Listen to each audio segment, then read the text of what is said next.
Welcome to the Dividend Talk podcast, episode 99. What is happening to the consumer staples?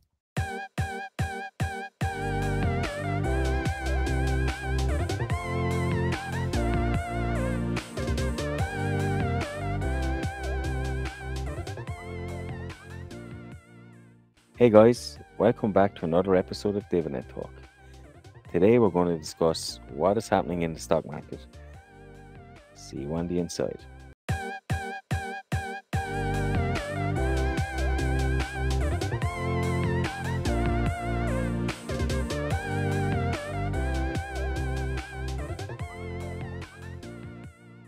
Hey European DJ, how are you been, buddy? Hey, Derek. I'm great. Weekend episode 99. We're really getting close. So I'm really looking forward to this. This is a huge milestone for us, and it's going also to be a great show today as well. But 100 is going even to be more epic. But yeah, for the rest, I'm doing well. I was really busy with work this week, so I had to really catch up this afternoon about what all happened in the stock market. And I think the topic for the day is really interesting, right? Because some of these stocks like Walmart, Target, they got slaughtered, right? So I'm really looking forward to look into it with you today. But how have you been so far? Good. Been like you, a bit busy. The renovation is going quite well. I'm nearly finished. A lot of painting to be done. Hopefully, I'll be back in my office this day next week because I never had two screens before. I'd say maybe 2 years ago, and now I'm back to one screen. I really miss having two screens, so I'm looking forward to that. It's a first world problems, really, isn't it? Yeah, definitely. I mean, this pandemic gave us all these goodies, right? We had then cash left. We could buy screens, working from home. So I've Yeah, got here like 3 screens. I wouldn't like to go back to one screen, but hey, hold up, we'll get there. This renovation is also for you again an upgrade, right? So, yeah, exactly. it's all investments. So what's been going on in the news this week? Well, for me, what is really interesting, and that was more like today, it was in the Dutch news. They presented, I think one of the ministers presented a new package where they will start spending a lot of money because there's a budget cap above 3%, and we have this 3% barrier in European Union, right, in the Eurozone. Yep. And what is interesting in it, some of the money that they will raise and need will go to people to compensate for the energy bill with the gas, Yeah. but they are going to take the money from the rich people, as they say, and they will increase taxes to corporates. You know what it means? Higher taxes in for Dutch registered companies will mean lower net income, right? Yep. All else being equal, which means higher payout ratios with growing dividends. So what we are seeing here is that inflation is hitting society, and governments want to do something with inflation. They also brought forward hikes towards people getting a pension from the government and such. So, and they need to get the money from somewhere, and they are looking at, now at the big corporations, right, that are wealthy. So, and I think this is a trend that we will see more often. And I think that makes it just harder even for stocks at the moment. It's not just inflation in the cost part, but if they will also face increasing taxes in countries where we buy the stocks, Yeah. these are all double whammies and not favorable to us as investors in stock market, I would say. I wonder if Shell and Unilever saw something like this coming in the pipeline because these kind of bills don't just pop up. They're obviously there for some time. And now we have two big companies that have moved their head office from Holland to the UK. So I wonder if they were in that loop maybe or heard No, some I, whispers. I I don't think so, because there's also a new elected government, I think, Mm, that was chosen after that. But this choice for those two stocks was really, I think, the dual structure, which is yeah, expensive, and then you go to a country that has a more favorable tax environment in general and a culture towards that. And Britain also with the Brexit needs to do a lot to attract corporates. So I think that has probably more influenced it. But it is just a testament of the culture of where to take the taxes from, right? So Yeah, I'm looking at these kinds of things because for me this means like remember with Kimberly Clark when that was the first company where we spotted inflation warnings Mm, last year yeah, January or February. For yeah, me, this is also something now where I think we will see it more in society. I don't know if we will see it in the US, but bills need to be paid, right? And some of these countries, like the Netherlands, know where to get the money from. Then, so yeah, that's what caught my attention in the news. And this is something like I will not stop investing in the Netherlands or something like that. But all these little things build up to yeah shape my opinion again going forward and what to do with my investments. yeah. And if it's like what happened in Ireland, I know our government gave us some rebates for energy, and all the energy providers just hiked up the prices, and this was even before the prices got out of control. So I Yeah, mean, we got the money in one hand, but then it was taken from us by the companies anyway. So it made absolutely yeah. no difference to most people. So that's what tends to happen. All these companies will all be aware that everybody's getting money from the government or from Mhm. corporations or whatever, and they'll do whatever they have to do to get it back. Yeah.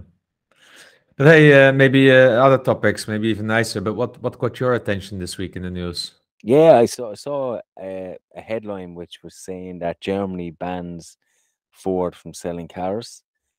So initially, I thought this was all cars, but it's not. It's down to their cars that have some internet linked up to them. So there's some issues with the patents and who owns that and who they pay royalties to. So they I think I think what's quite funny about that is that you've obviously heard of the inverse Jim Cramer index, where anything he says, you do the opposite and you're guaranteed to make money. And I think Yeah. recently he was pushing or saying something that Ford are going to obviously do quite well, and then you get this that that Germany are banning internet cars, and you know what's just going to happen. The share price will tank. So Yeah. it's an interesting index actually. That Yeah. Well, you know, cars. Yeah. I yeah. find I find them generally uninvestable car manufacturer. We had this question about Volkswagen the other day as well, so I didn't even spend my time thinking about it. Yeah, and I mean, there seems to be always issues with one car manufacturer or another, isn't there? There's always something. Even Tesla, there's always something. Yeah, I read a thread on Twitter today from a journalist about Tesla and how much the stock is all about the confidence in Elon Musk versus the quality of the car and everything. So, and how he is able to mask up troubles, yeah, that never see daylight by, for instance, when there are issues, I said, signing NDA, for instance, with the customers that they won't speak about, and that's how you control the messaging, right? It was quite bearish, of course, but I don't own Tesla and such, also for similar reasons. Yeah, good. But hey, let's go to the main topic. Walmart's earnings, right? And it's not just Walmart's earnings, but generally consumer staples. So, what have you observed around what happened here this week? Because I mean, Walmart, I think, declined, was it 20% this week? And then we had Target also 25% or something like this. This is not Yeah, just a drop, this is like being slaughtered. these are huge drops, and we can't forget some of our European companies. Ahold had a 10 or 11% drop as well, which is still quite big. So we haven't escaped from it in Europe either. I mean, I think it's quite obvious. It's most of it is inflationary because of inflation.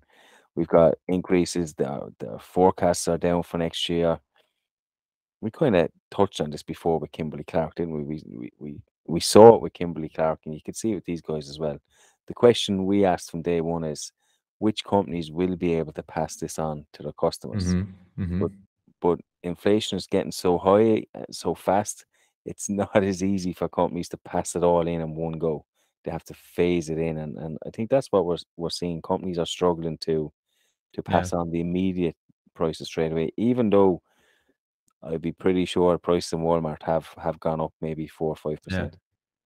And we've seen this also with Ahold and Nestle, right? When there were empty shelves in the Ahold as stores Yeah, because of not accepting price increases from Nestle, right? And I think this is what we're really, really seeing here. It's because nobody wants to pass on the prices really to the consumer. They Yeah, have been doing that, specifically Unilever and such. They had actually quite good numbers around this. But we see now where it's hitting it. It's the retailers here, the supermarket chains. And I mean, if you look at how is it, Walmart, it had its biggest price decline in 35 years. Yeah, that is like that's almost my age. yeah, Yeah, so it never dropped so much in a single day or a single week. Now, this is crazy. So if you also think about the EPS, forward EPS is now 18.5. The dividend yield is still low with, what is it, 1.8 or something like that. yeah, So it's still far from me for being interesting. It has a payout rate of, what is it, 33% or something like that. So that is also really low. But I also think profits were extremely high. So what people need to be aware of here is that the forward earnings that you see right now are still analyst estimates. They are still like not fully pricing in the guidance that management is giving. yeah, So I think it's important here to not look at only at those numbers that you see on Seeking Alpha and such, and really do a bit more, because then the PEs are higher of these companies. Yeah, if you just take this into account, and for a no growth company and effectively dead money over the next 2 3 years, maybe even, you don't want to pay up a 20 PE. You're about these grocery chains, you should pay up an 11 or 12 PE in such case, because these are yeah, consumer staples. So honestly, Walmart is now at 119. It was at 150. I think I don't see a reason why it can't go to 100 over the next few weeks, and maybe even below. yeah, If this is kind of the sentiment in the stock market right now, I think we will see more multiple compression. yeah. I mean, these companies, we have to remember, were trading at large multiples, which only a year, maybe 18 months ago, we were questioning how long can they trade at these multiples for? Because Yeah, it's out of control. They're trading nearly 30, 40 PE yeah, for a like growth consumer stocks. for a consumer staple. It's ridiculous. Yeah. Even now, I think it's trading probably close to 25, 26. Still way too much in my opinion. So we we we we are in a bit of a volatile market. It's definitely more bearish. So we are seeing short, flash crashes here on different segments. I mean, I don't think that anyone that has been looking at this segment as a whole would have been surprised by the numbers or by the forecast. One thing that did surprise me though was when you look into the quarterly earnings, it's the first time in the last maybe 10 or so quarters that I've managed to go back in that I see a negative free cash flow. And it's quite a high negative. It's nearly 7, 8 billion, 7.5 billion of negative free cash flow. Yeah, it's true. And their inventories, they grew from, what is it, 46 billion to 60 billion something right now, yeah, in a year. So Yeah, that's almost a third more. I mean, and what people need to know is inventories on the balance sheet is let's say is part of the working capital. They need inventories to supply to the stores and everything. If those grow in a single year with a third, it is not just because sales is increasing so much, right? A lot of this is also the prices of the products that they are buying, the goods are much higher. So if you look at that, their working capital, they require more working capital, and that's hitting now the free cash flow statement with a almost 5 billion, 4.5 billion, let's say, impact to the cash flow statement. yeah, Yeah, and then you end up with a negative operating cash of 3.8 billion already. Otherwise, it would have been around 2 billion, more in line with what it was earlier. And they might have had an almost, let's say, well, still a minus 1.5 billion free cash flow then, but something more reasonable in this case. So we're talking now about a company here that is not generating cash, but is having cash outflow. And you see it then also back in the balance sheet that the equity part for the investors is dropping. yeah, So um, you can't here say with Walmart they had last just a one-off, right? Like a bad day and such. This price decline was so warranted, and it is even probably not steep enough, and that's probably only because Walmart has a quality behind it. but the numbers were ugly, really, really ugly. It shows that they, although they are such a strong brand, they have laser thin margins, and it just shows that they are not having this market dominance towards, I guess, the Unilevers, the Nestle's of this world, to really, I said, use their power in the supply chain or in the value chain to let the increases be with the suppliers or the clients. They don't have this power, it seems, or although they have a lot of power in the supply chain, they have not enough power to manage this as such. So yeah, then it goes to the bottom line, and we see what happens. Really, really, really ugly results of Walmart. Yeah. And how about Target then? Because I think that were they the first company to start dropping? I think they Yeah, they dropped like almost 25% in a single day. Yeah, yeah, so I believe that was the day after. So Walmart first and then Target. Also here, operating margin was 5.3% below expectations. Inflation. Inflation is really killing these earnings here. When we look at Target, it has a little bit better numbers now. It's trading at $155 with a yield of 2.3, let's say 2.4%. So Target, is becoming interesting. But for me, these kinds of companies, you want to buy at a 3.3% yield. Yeah. yeah, So it still would need to drop for me, like, I guess towards $100 or something like that for it to become really, really interesting. Let's say $110 or something like that, and it's still trading 155. Forward P is 14 here, but again, this is without taking all the revisit, is it new guidances into consideration. yeah. So it is really something crazy that's happening at the moment. But I suppose Target were a little bit more upfront, were they? So they had sales growth. So I mean they've grown their top line, but they tell you that gross margin pressures reflecting actions to reduce inventory as well as transportation and freight costs. So they're telling you what's happening. Yeah. Walmart made us have to dig into dig into the balance sheet to figure that out, but at least Target were Yeah, a little yeah, bit because they more don't upfront. use those numbers in the headlines. Yeah, Yeah, and this is true. Look, they have really thin margins, and that's the risk with consumer staples. But this will settle out. This is not a thing that you will still see for in 2, 3 years from now, unless inflation keeps being so high, right? Usually, these companies they adjust to the situation. yeah, Yeah, and we as consumers in the end will have to pay up for it. Whether the ice creams will be smaller that we get via Unilever or not, but in the end we'll pay for it. Um, but they yeah. cannot readjust like in a single quarter or 2 or 3 quarters. So what we have seen this impact is for now there to stay. Yeah, and then they will adjust on the price side Yeah, but with this. expectations will go with them. From a PE perspective, they seem a little bit more manageable than Walmart as well. They have a forward Mhm. PE of about 13, 14, Yeah. which is to me a little bit more reasonable. So they're probably in my mind a little bit more reasonably priced than Walmart. So if I was to pick between the two right now, based Mhm. on valuation, Target would probably stand out a little bit more.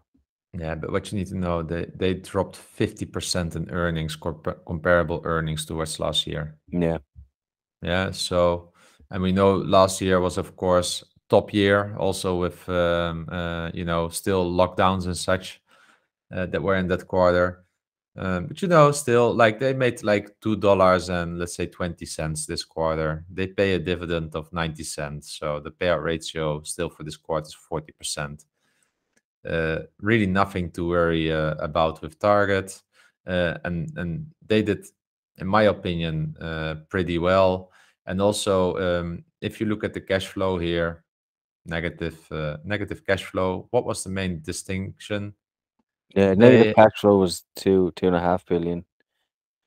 My numbers, the negative cash flow was 1.4 billion. Maybe you're looking at the accumulation of 2 quarters, but sorry, you're talking about free cash flow. So Yes. negative operating cash flow, I'm even mentioning. So 1.4, Yeah. then almost a billion capex. So you get to like 2.4 negative free cash flow. So that's again huge impact, right? And simple inventory again. Yeah. So that's where we see it back, but also lower margin.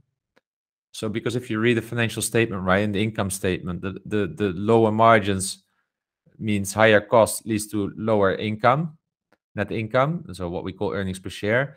That goes into the free cash flow, into the cash flow statement, and then you have the working capital, of which inventory is part, and that's where you make all the adjustments for cash. So if you had to pay more cash for your inventory, you need to deduct, and that's how you end up a negative free cash flow here again. Yeah.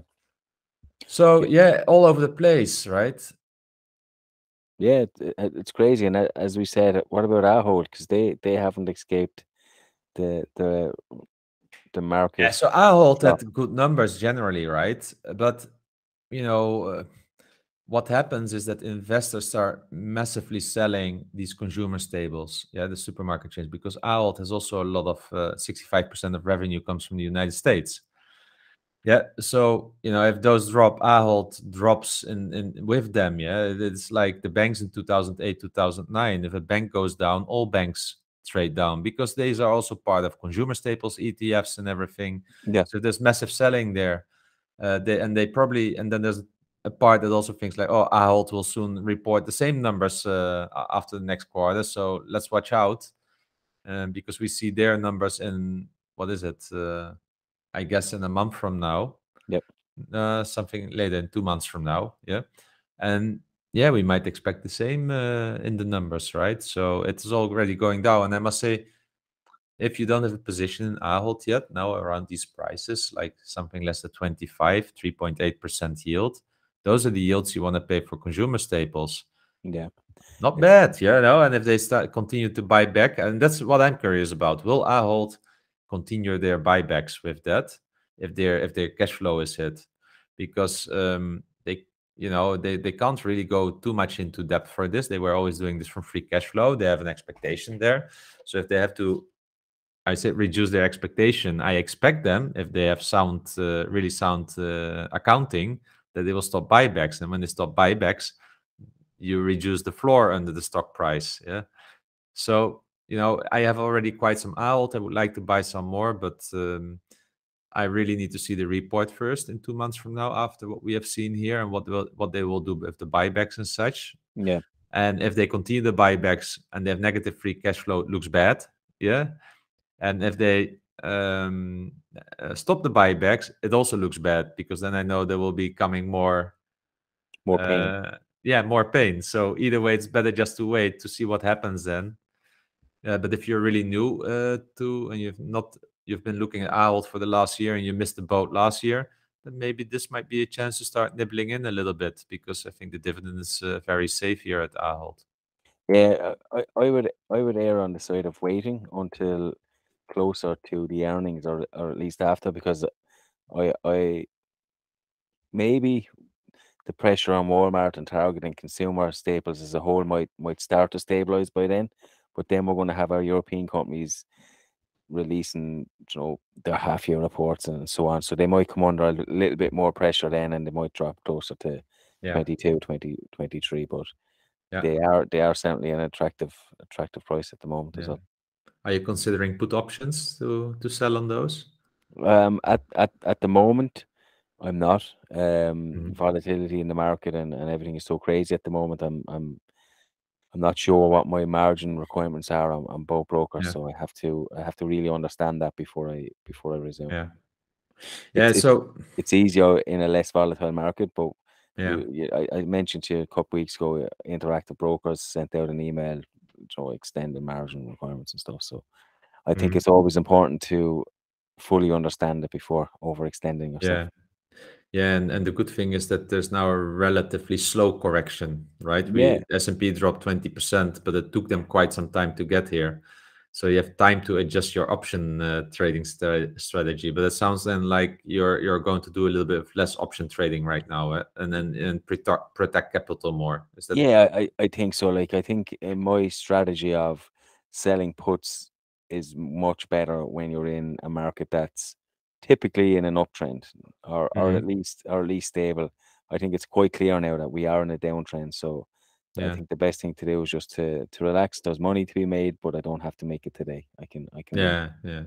Sounds wise. But I'm really happy with these consumer staples because, owning some Walmart at the right price or Target at the right price. Definitely, I like them. I have a lot of Ahold, but I could do with another one. So Yeah, I'm really exciting about what I'm seeing right now. And yeah, if let's say Target goes to 100, why not? Why not? It's it, still like a 30% drop then from here. So, but but why not? it's Yeah, it's possible. I mean, it's a bear. We can safely say it's a bear market, so it yeah. could get there by the end of the year easy. Just Ah, small little nibbles out of it, and I it'll I do. would love that. I would really get a boner. Really like. Oh man, yeah. It would be like buy, buy, buy. Yeah. But hey, and Microsoft is dropping as well, so save your cash. Exciting times. And this is so nice about dividend investing, right? Dividend growth investing.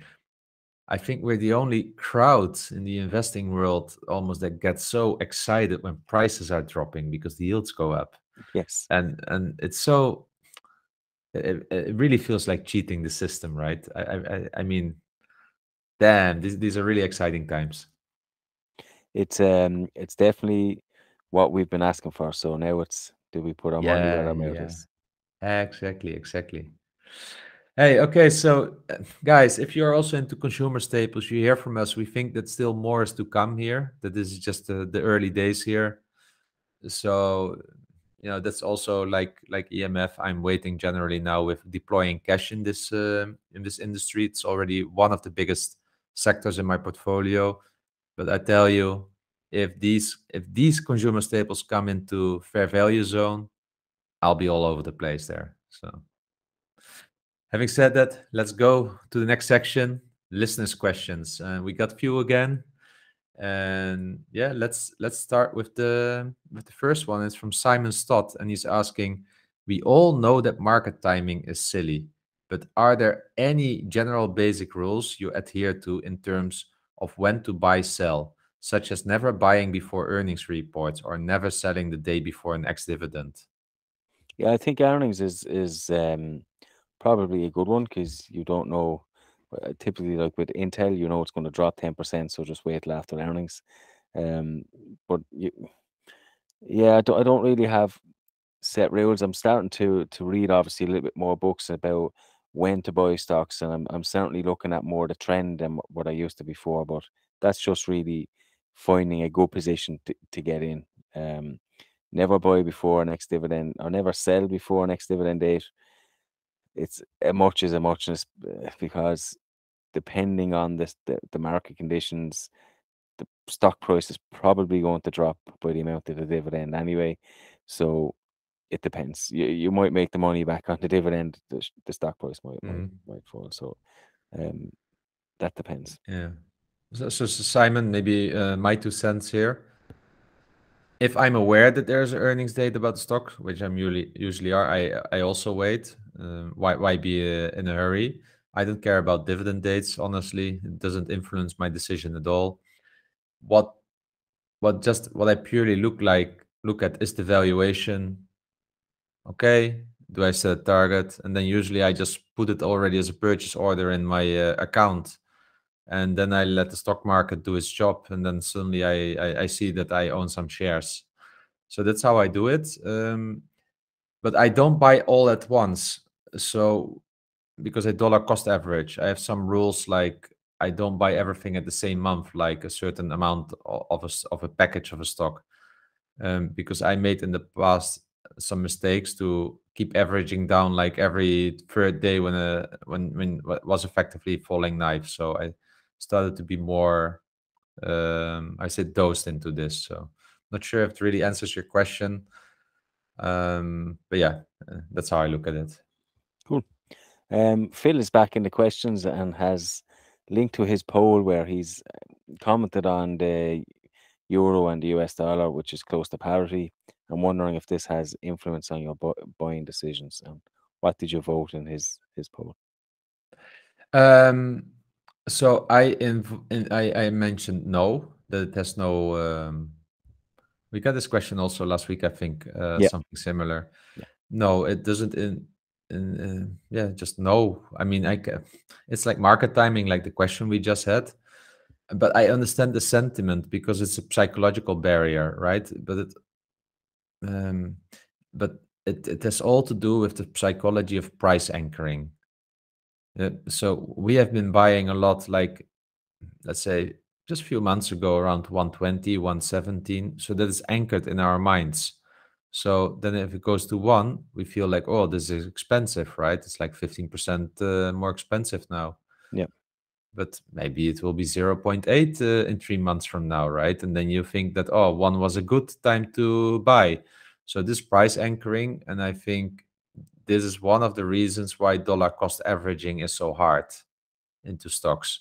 So I use the same approach here. I just transfer my money and I do it in zlotys to the dollar.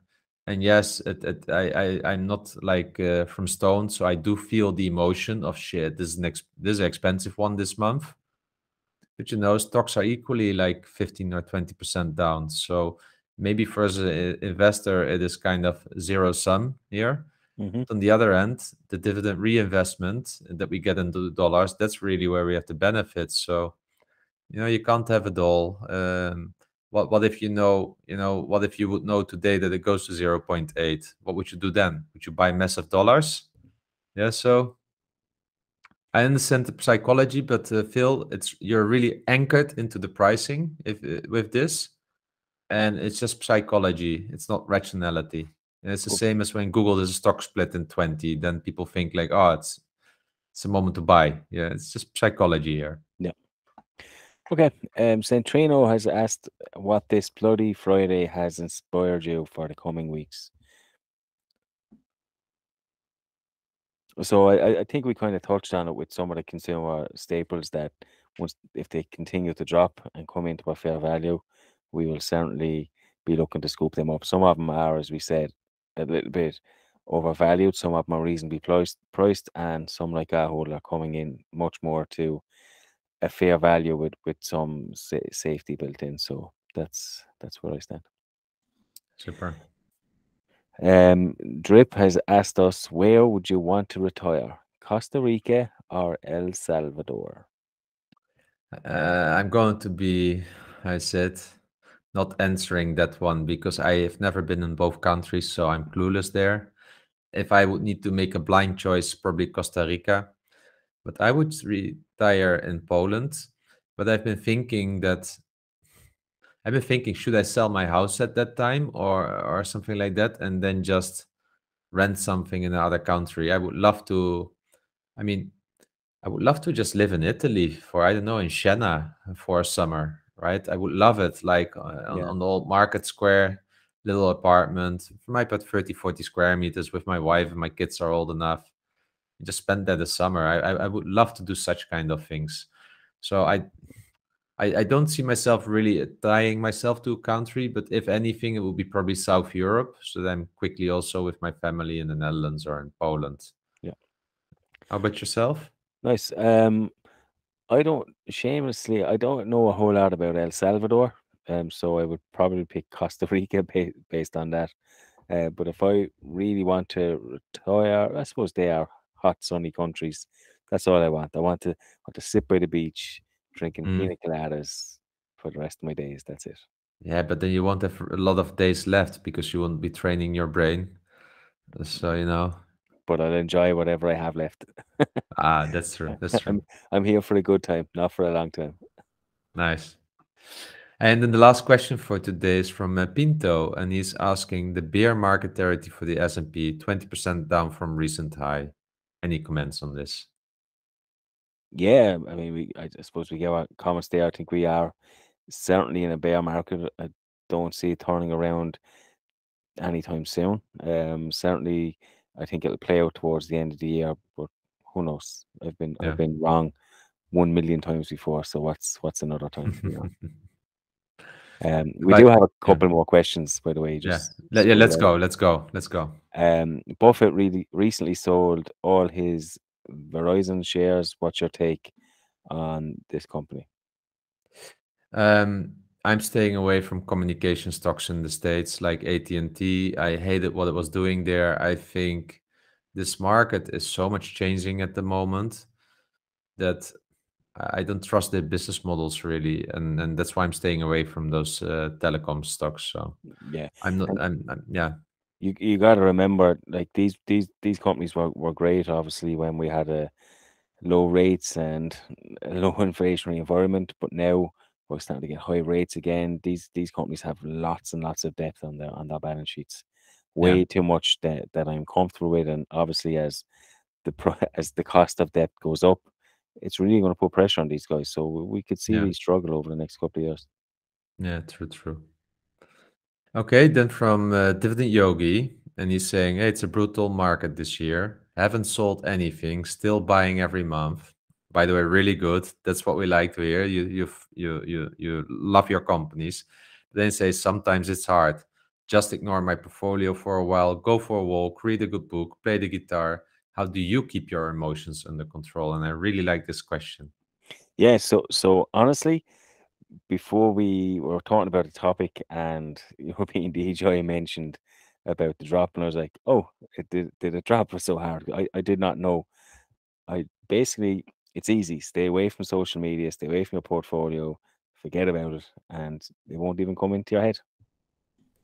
Yeah, that's the thing, right? We're really busy at work, so we don't even have time to sit all day behind the monitor and look at the stock prices, right? But Dividend Yogi, I think like why the emotion is so easy for me and why I get so excited because I'm really convinced with the companies that I buy that those are high quality companies, and then I've also looked at their financials whether it's a good stock. So I trust my analysis, and let's say 8 out of 10 times I'm right. Those 2 times that I'm totally wrong doesn't really matter because the other eight compensate massively for that, right? Mm, So then why worry, right? Companies don't change every day. Stocks change. So if you trust in the companies, for me, it's really easy, therefore, to keep my emotions under control. But I had to learn this. I didn't have this in the beginning. Also, what helps is that at a certain moment, the money number becomes just a fiction number. I know it's real cash. If I would see the money in my room here, I could swim in it, let's say. But it becomes a bit fiction because sometimes the stock market, if it drops 2% or something like that, that's a month's salary for me. yeah, And it can do it in a single day. So yeah, if you really think like that, it can be like shit. I lost a month of income. Yeah, but I don't think like that because we have also up days like that that you wonder like, oh, why am I even working? If I would every day like this, I could retire. But that it makes no sense even to think like that. yeah, yeah. I mean, I put money into the stock market knowing that it can go down as well as up. So Yeah, I tend not to check. I never really checked it on the good times. I know that we're in the bear market, so I tend to check it even less now because I don't want to depress myself. If it's down, it's down. But yeah. I don't want to keep reminding myself. So I've not checked my portfolio yet this week. So actually, I can have a quick look what let's say the portfolio value number is, because I usually look at the dividend projected annual dividend income, let's say number. Mm, So yeah, let me see. It's loading, and I can see that. Okay, it's almost done. There we go. Ah, I see that my portfolio value is exactly the same as it was last Friday. I have no clue why, but it probably meant that some companies went up and some went down.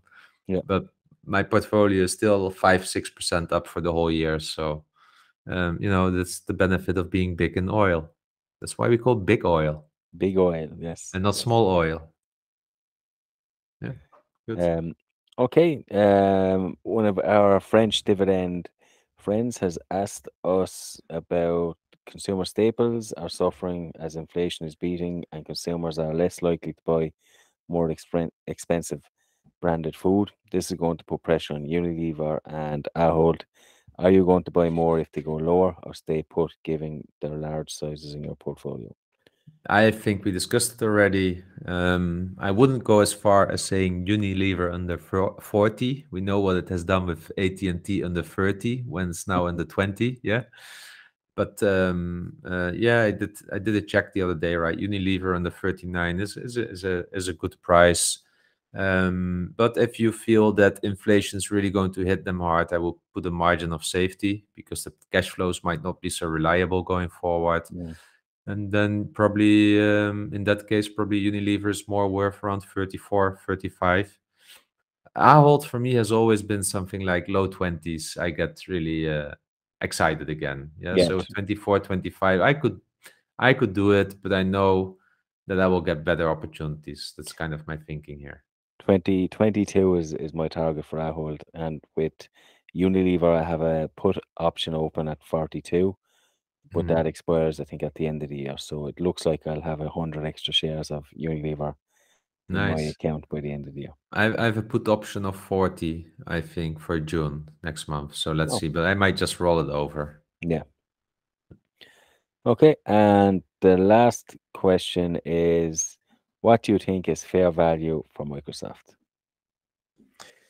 I don't know. I haven't looked at it lately. I remember that the last time I did a video was around 245 as a fair value, assuming, I don't know, 15% growth or something like that in free cash flow. And they were hitting those numbers over the last quarter. So Yeah, in that case, I don't see a reason why it would change. It is not so debt loaded. There's a lot of cash. So I'm quite bullish on the stock.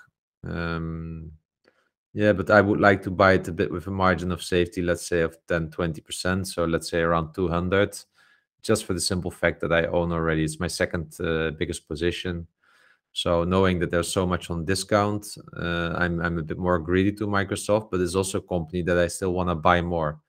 So I would then go towards $200, but it's not meeting my yield criteria at that yeah, price.